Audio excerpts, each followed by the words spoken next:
So there's my salad. How wonderful is that? Wow. And James's Colorful. burger. And we're going to talk about this a little bit. It says Carb Smart, but it's really not. It's not Carb Smart. No, it's not smart. Okay. Carbohydrates, you go over there, 17 minus 3. So there's a lot of net carbs in that. It's better than the other ones. Anyway, I got this information off the internet. Thanks to Google's AI helping me with things. So you can see there's my headings, and if I move down the protein and the net carb, I put them right beside each other. You can see per falafel, and that's when I have the white sesame seeds in it. Then there's about 3 grams of protein per falafel and 1.8 net carbs. But notice that a lot of those, like the high majority of those net carbs, are in the white sesame seeds. So and that's where the fat is too. And I haven't filled out the rest of it yet, but most of the other things wouldn't really matter much. But I made a note down here of the black sesame seeds, and you can see them here. So if you're wanting to amp up the protein and have a very similar flavor, you could do that instead of this. So there's the information on the white sesame seeds. If you can even read that, it's very small.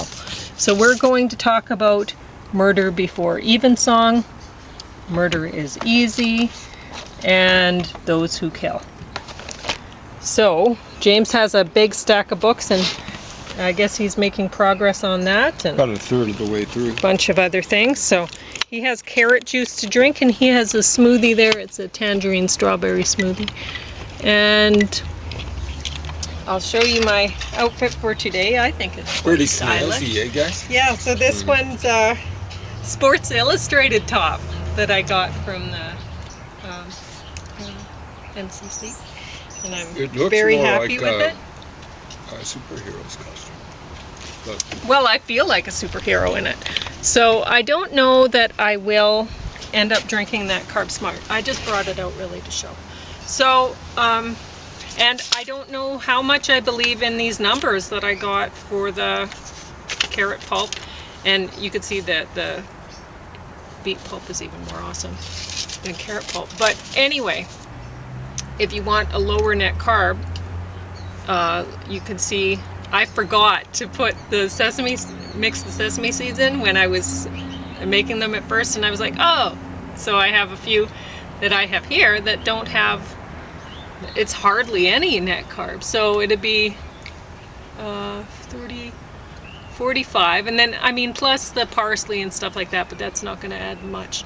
And 45 divided by 85. So not a lot of net carbs in those. And that would only, and that wouldn't take the protein down at all either, because you'd notice with the white sesame seeds, no protein is listed. Whereas with the black ones, there's quite a bit of protein, 6 grams per 30 grams. So had I made this with the black sesame seeds, then that would have been an extra 60 grams of protein, and then divided by the 85.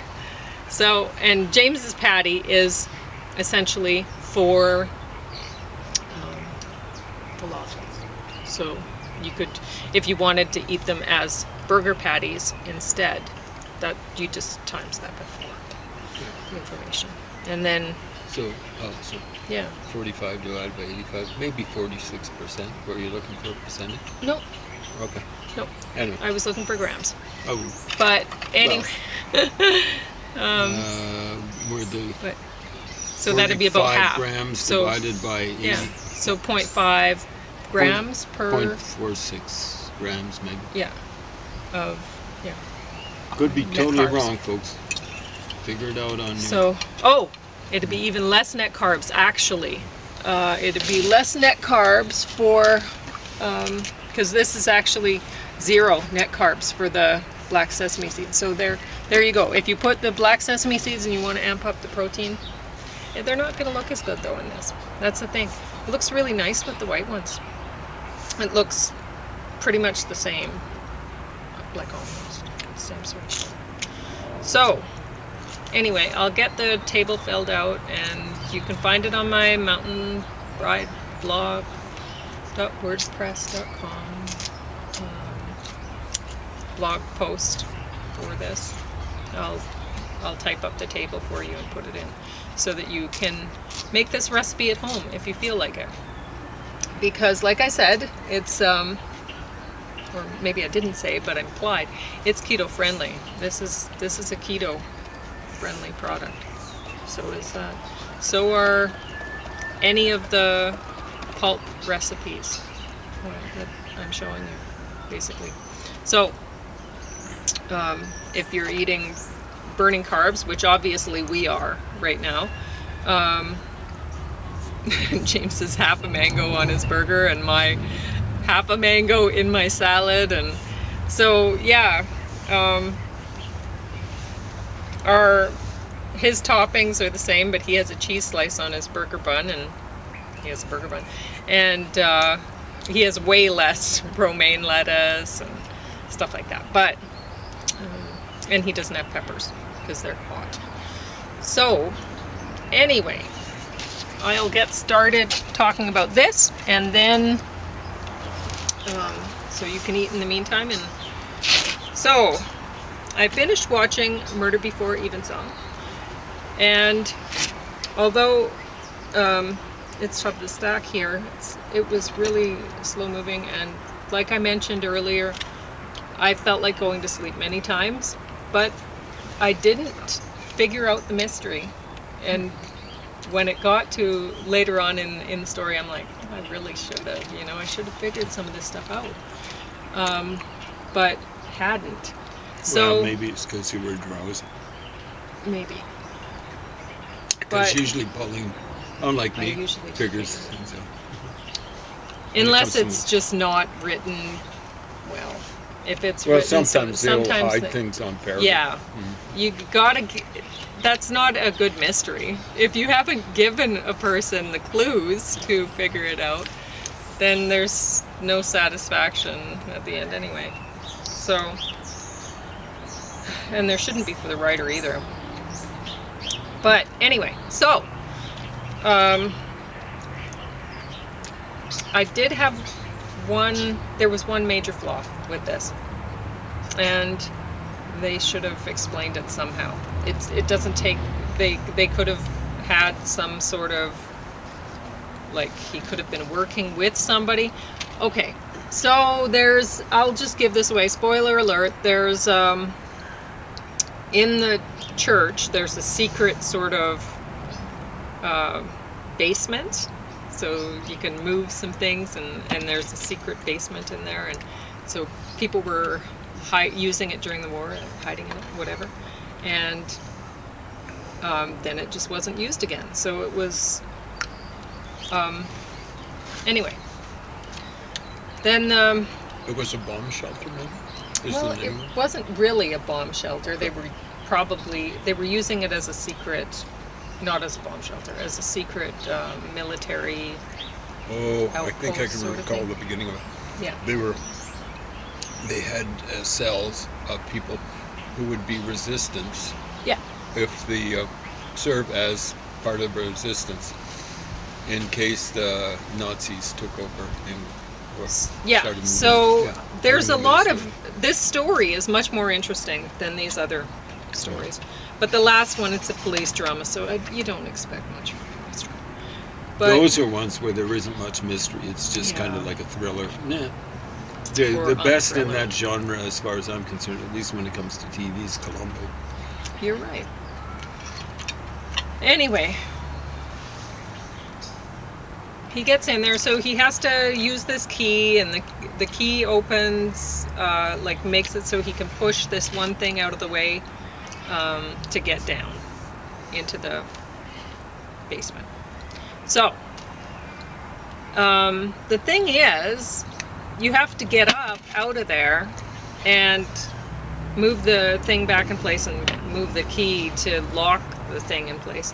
So even if it doesn't make sense, so he's down in the basement and he's waiting for somebody to show up. And it's like, okay, well, how did he get down there? And then the key was back up for the person to find and turn the key and push the thing. That doesn't make any sense. So that's a major flaw. It doesn't work.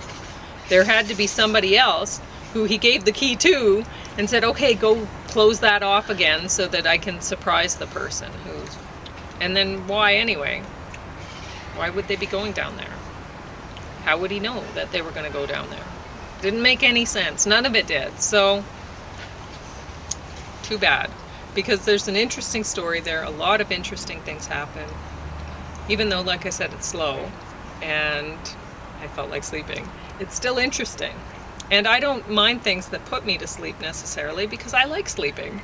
So, and a lot of the time that's, people use TV for that. They click it on, eat some food, fall asleep, whatever. So, murder is easy. We talked about this a little bit yesterday, and it's an Agatha Christie thing, but I don't know if you've read it. I have never heard of this story before. Something called, what is it? You'll think of it later. So in this, you have this hero of the story, and he's from, where was he from again? Nigeria. Okay, so he's from Nigeria. Specifically the southeastern part, which is known as Biafra. He's talking about Igbo. Being Igbo, so around Port Harcourt. So he's really wealthy somehow from there. And he's in England in 1954.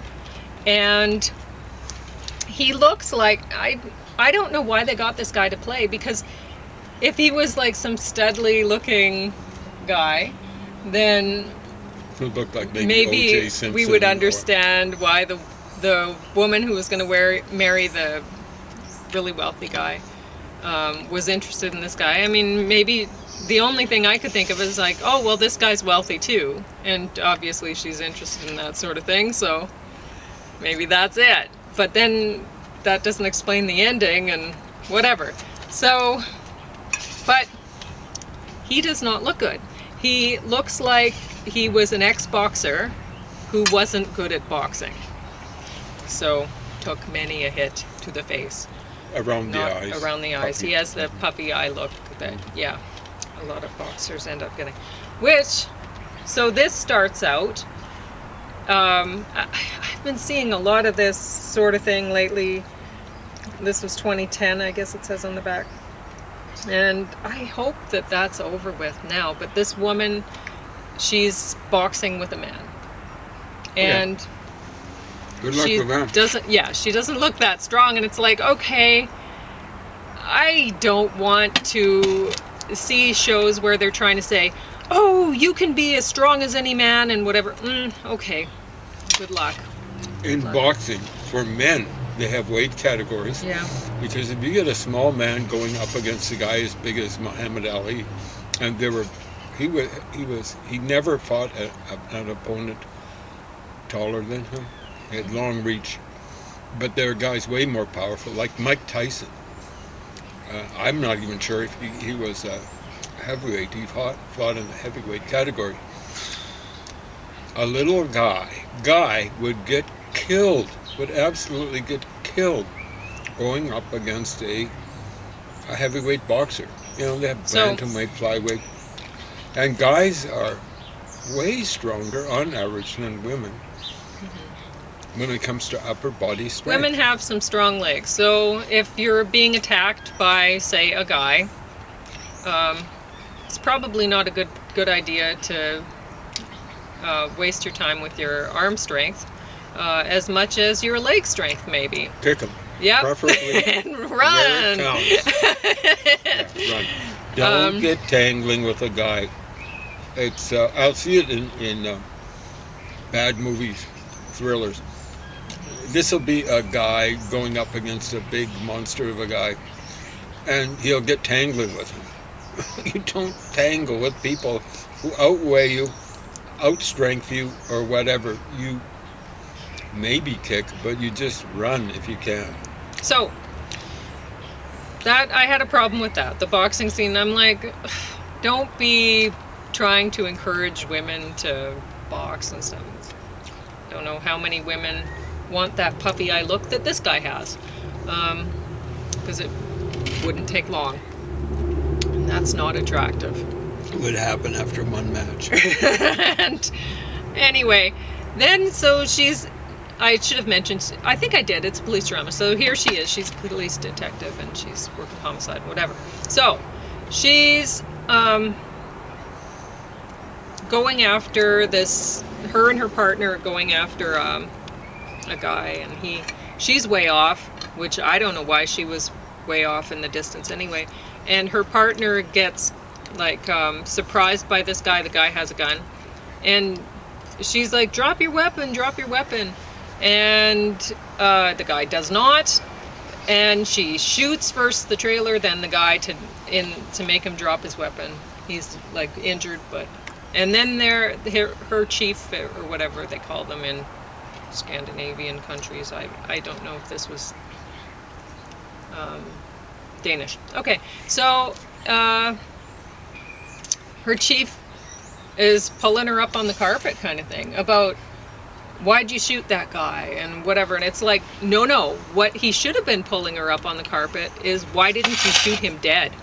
And without even saying drop your weapon, because he already had the weapon pulled on her partner, and her partner was on the ground and like kind of stunned or whatever. No, you just shoot, and you shoot to kill. So, and I'm a pacifist, but I'm not retarded. So anyway, I don't like the... Pacifism should apply to lack of offensive action. Yeah. You should be able to defend yourself.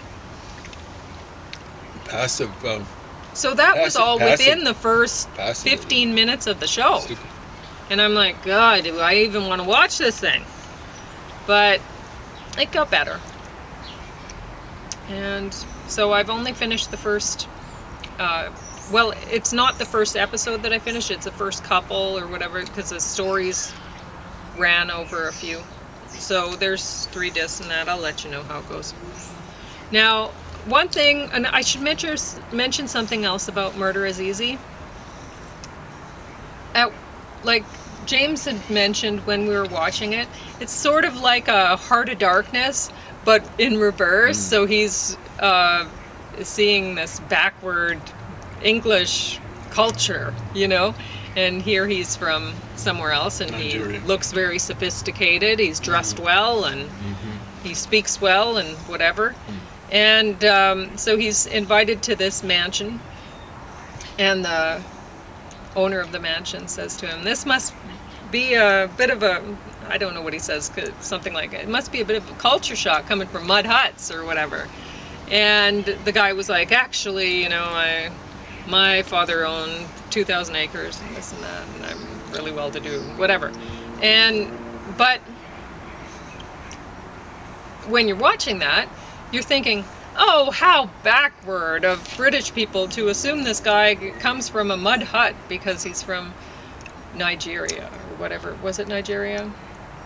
But honestly, back then, probably mud huts. That's probably what it would have been. So, is it backward to think that? James, when were you living in Africa? 1954, I was born there. Yeah. 59. And did you see a lot of really well-to-do houses there that the natives of the area were living in? Or was it more like mud huts? Had a slide. Maybe a couple of a chief there. I mentioned it before. His name was something like Masokatwani. Had several wives. What I recall was 6, maybe 7. I was absolutely flabbergasted in the modern age. And he was a chief. The picture showed him, I believe, outside of his palatial mansion, i.e. a mud hut. So he was a rich guy. He could afford multiple wives. We'll say 3 minimum. Masoka 20. And he would have been maintained in something like style by his the way the British handle their traditional vassals and stuff like that. So yeah, now they didn't have oil there, but like I don't think British Petroleum and Shell, I dropped the falafel.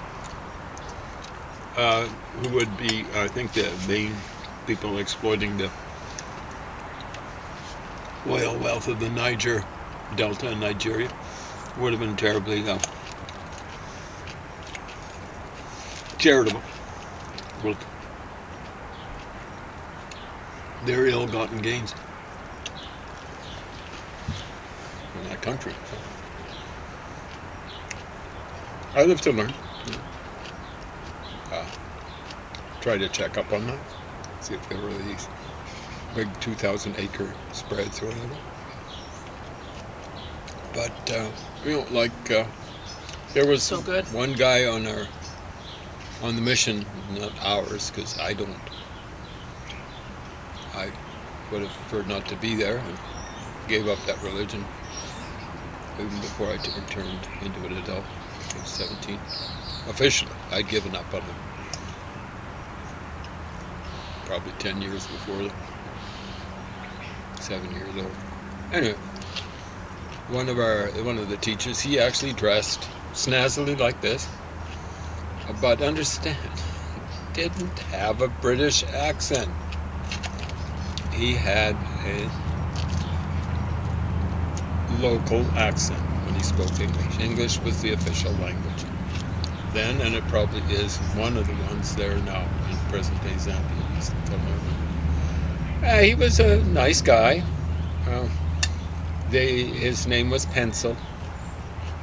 Yeah, Pencil, Pencil. I don't know if that was the name he was given originally. I don't know if that was his first name or his last name or whatever.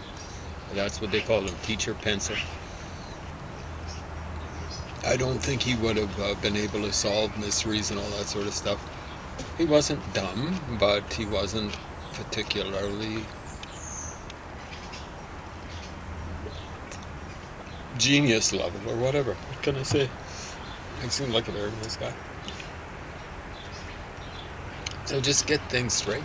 When you're dealing with 1954, give people an idea of what things were like. Don't go around making things up just to make a point. Oh, it's like Heart of Darkness in reverse. We got this really cultured guy, and he's hanging with kind of like with a cultured woman from South Asia. Yeah, those kind of marriages happen. There was a cultured kind of fellow who worked in British administration somewhere in Southeast Asia. He came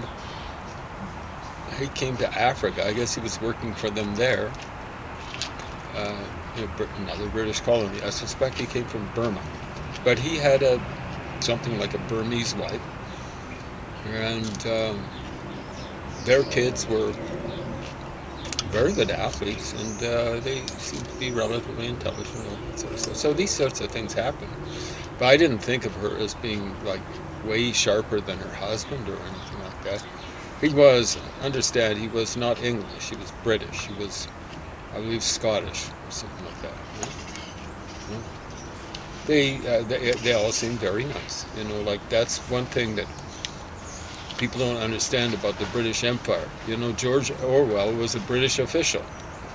Now he, I think it was in Burma actually. He was very dismissive of his fellow imperial administrators and stuff like that. I think he's overstating the case.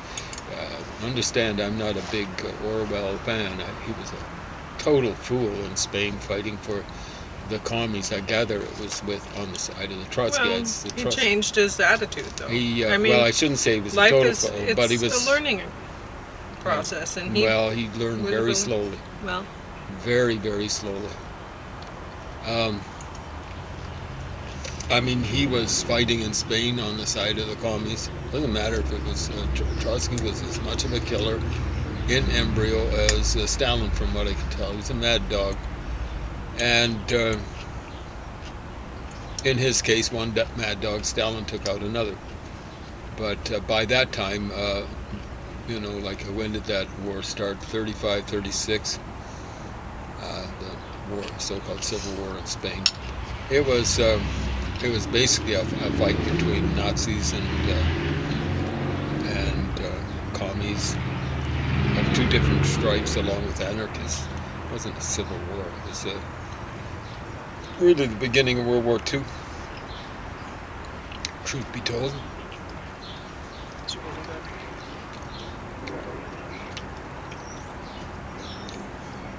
So yeah, I revised what I say about Orwell. In the long run, he wasn't a total fool, but for a while he was.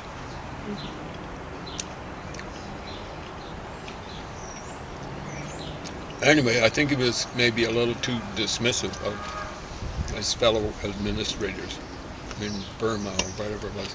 What did he write? A book called Burmese Days. I think he would have been dissatisfied because they weren't as left wing as him. But the administrators I saw in Africa, well, Orwell, I don't know, he would be English, but yeah, let's take another one. Leonard Woolf, the husband of Virginia Woolf. Very left wing from what I can tell. I don't think as wild and crazy as George Orwell was at one point in time, but still, colonial administrator.